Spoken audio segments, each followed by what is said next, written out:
Welcome to our channel అమ్మ film studio. Tamil Nadu social మీడియాను ఓ aunty ఉర్రూతలూగిస్తుంది. ఆవిడే అన్నపూర్ణి అరసు మాతాజీ. చక్కటి రూపం, ఆకర్షించే రూపు, ఆకట్టుకునే ఓపు, తన వంపు సంపులతో, తన హావభావాలతో పాటు హీరోయిన్లకు తీసిపోని మేకప్తో పతివ్రతలా ఫీల్ అవుతూ భక్తులకు దర్శనమిస్తుంది. ఈ ఊపుడు మాత భక్తులను ఎలా ఊపుతుందో చూద్దాం. మా కోరికలు తీర్చే దైవం నువ్వే అని కాళ్ల మీద పడి మరీ మొక్కుతుంటారు. భక్తుల్ని చూడగానే ముందు అన్నపూర్ణి మాత వణుకుతుంది, తర్వాత ఊగుతుంది. జనవరి 1న ఆది పరాశక్తి అవతారంలో అన్నపూర్ణి అరసు అమ్మవారు భక్తులకు దర్శనమిస్తారని సోషల్ మీడియా ద్వారా ప్రచారం చేశారు. అమ్మ ఫోటో కావాలంటే 200 పెట్టాల్సిందే. అమ్మ పాదం ముట్టుకుంటే చాలు, పాపాలన్నీ పోతాయి, అదృష్టం అవలీలుగా వస్తుందని, అమ్మ తాకినా తన్నినా డబ్బులు గలగలా రాలతాయని ప్రచారం చేశారు. ఇంతలో ఈ తతంగమంతా చూస్తున్న ఓ కుర్రాడు ఈ ఆంటీని ఎక్కడో చూసినట్లుందే అనుకుని ఆలోచనలో పడ్డాడు. యూట్యూబ్ ఆన్ చేసి వెతకగా 7 సంవత్సరాల క్రితం ఈవిడ వీడియో ఒకటి బయటపడింది. 7 ఏళ్ల క్రితం తమిళ వెర్షన్ బతుకు జట్కా బండికి వచ్చింది. ఎందుకంటే ఈమెపై ఓ కుటుంబం టీవీ ఛానల్కు కంప్లైంట్ ఇచ్చింది. మా కుటుంబాన్ని కాపాడాలంటూ వేడుకుంది.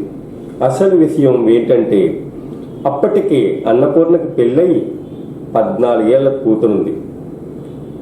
ఆమె భర్త చిన్న ఉద్యోగం చేసుకుంటూ భార్య కూతుర్ని చాలా బాగా చూసుకుంటున్నాడు.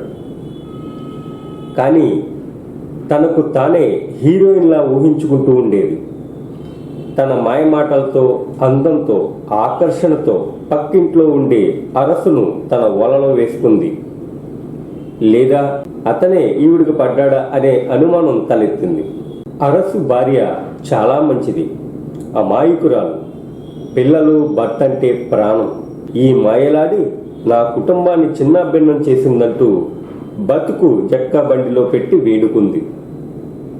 ఆ షోలో యాంకర్ అన్నపూర్ణిని నీకు పెళ్ళయి 14 ఏళ్ల కూతురుండగా మరొకరితో ఈ సంబంధం ఏంటని అడగగానే అన్నపూర్ణి బాంబు పేల్చింది. నాకు అరసు నచ్చాడు, అరసుకు నేను నచ్చాను, మేము ఒకరిని విడిచి ఒకరు ఉండలేము, నాకు భర్త వద్దు, కూతురు వద్దు, నేను తనతోనే ఉంటానంది. అంతే. షోలో యాంకర్కు లాయర్కు షాక్ కొట్టినట్లయింది. వెంటనే తేరుకుని అది తప్పు, నీ బతుకు నువ్వు బతుకు, వాళ్ళ బ్రతుకు వాళ్ళను బ్రతుకు నువ్వు అన్నారు. అరసు కూడా నాకు అన్నపూర్ణే కావాలన్నాడు. అవసరమైతే ఆమె కోసం జైలుకి వెళ్తానన్నాడు.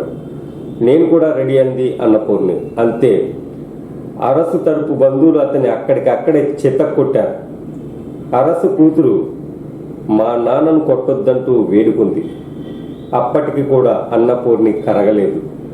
కన్న కూతుర్నే కాలితో తన్ని అందరినీ ఇష్టం వచ్చినట్లు తిట్టింది అన్నపూర్ణి. ఈ ప్రోగ్రాం అప్పట్లో సెన్సేషనల్ అయింది. పెళ్ళయ్యాక కూడా ఇలా ప్రేమించి వెళ్ళిపోవచ్చా అంటూ చర్చలు సాగాయి. మొత్తానికి ఇద్దరు కలిసి లేచిపోయారు. సరిగ్గా 7 ఏళ్ల తర్వాత, అంటే ఇప్పుడు చెంగల్పట్టు జిల్లా తిరుపగిరిలోని కళ్యాణ మండపంలో ఆది పరాశక్తిగా వెలసింది. ఈవిడ్ని మాతగా పరిచయం చేయడానికి నెల రోజుల ముందు నుంచే బాగా ప్రచారం చేశారు. సోషల్ మీడియా ద్వారా రచ్చ చేశారు. పాపం అమాయక జనం నిజంగానే కోరికలు తీర్చే దేవత అనుకుని కాళ్ల మీద పడి మరీ పూజలు చేస్తున్నారు, కానుకలు ఇస్తున్నారు. ఈవిడ నిజంగా దేవతలా ఫీల్ అవుతూ దర్శనమిస్తుంది. ఈమె నటన మహానటినే తలపిస్తుంది. పూనకం వచ్చినట్లు అన్నపూర్ణి ఊగుతుంటే భక్తులు పొర్లు దండాలు పెడుతున్నారు. పాపం. ఆమె గురించి తెలిసాక సోషల్ మీడియాలో రాసలీలల ఆంటీ ఈ వేషం ఏంటి అంటూ ట్రోలింగ్లు మొదలెట్టారు. ఓ కుర్రాడైతే తన కోరికల కోసం భర్తను కూతుర్ని వదిలి ఎవరితోనో లేచిపోయింది. ఇప్పుడు భక్తుల కోరికలు తీరుస్తుందట. మరి ఏ టైప్లో తీరుస్తుందో అంటూ వీడియో చేసి వదిలాడు. అది కాస్త వైరల్ అయింది. ఇక యూట్యూబ్లో అన్నపూర్ణి అరసు మాతాజీ అని కొడితే వందలాది ట్రోలింగ్లు వస్తాయి. ట్రోలింగ్ వీడియోలతో దొంగ మాతాజీని కడిగి పారేశారు ట్రోలర్స్. తన మీద లేనిపోని నిందలు వేస్తున్నారంటూ వీడియో చేసిన కుర్రాడిపై కేసు పెట్టింది అన్నపూర్ణి. సరాసరి కమిషనర్ ఆఫీస్కెళ్లి సెలబ్రిటీ హోదాలో కేసు పెట్టింది. ఈ విషయం మీడియాకి తెలిసి అన్నపూర్ణని విలేకరులు ప్రశ్నలతో ఏకేశారు. నువ్వు దేవతవా, నీకు మహిమలున్నాయా అని నిలదీశారు.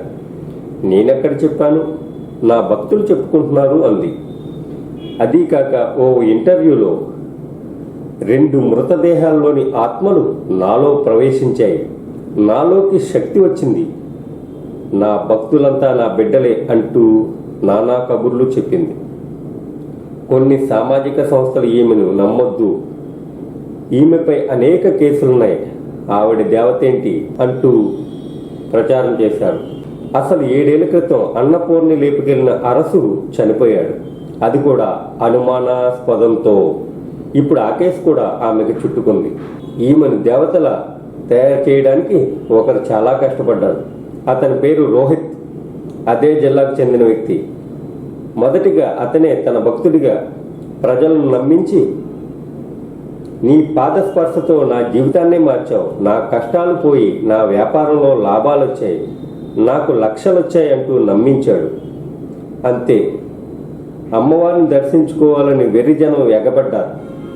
అసలు ఈ రోహిత్ ఎవరు, అన్నపూర్ణకి ఏమవుతాడు అని చర్చ సాగుతుంది. ప్రజలందరూ కూడా తల్లిదండ్రుల పాదాలకు మొక్కండి, పుణ్యం వస్తుంది, దేవునికి మొక్కండి, మీ జీవితం ధన్యమవుతుంది. అంతేకాని ఇలాంటి మాయలేడుల్ని, వగలాడల్ని, మోసగాలని, మాయగాలని నమ్మొద్దు, పూజించొద్దు. మిమ్మల్ని మీరు నమ్ముకోండి, జీవితంలో గెలుస్తారు. ప్రేమతో మీ స్టైల్ కింగ్ రాజా. జై హింద్.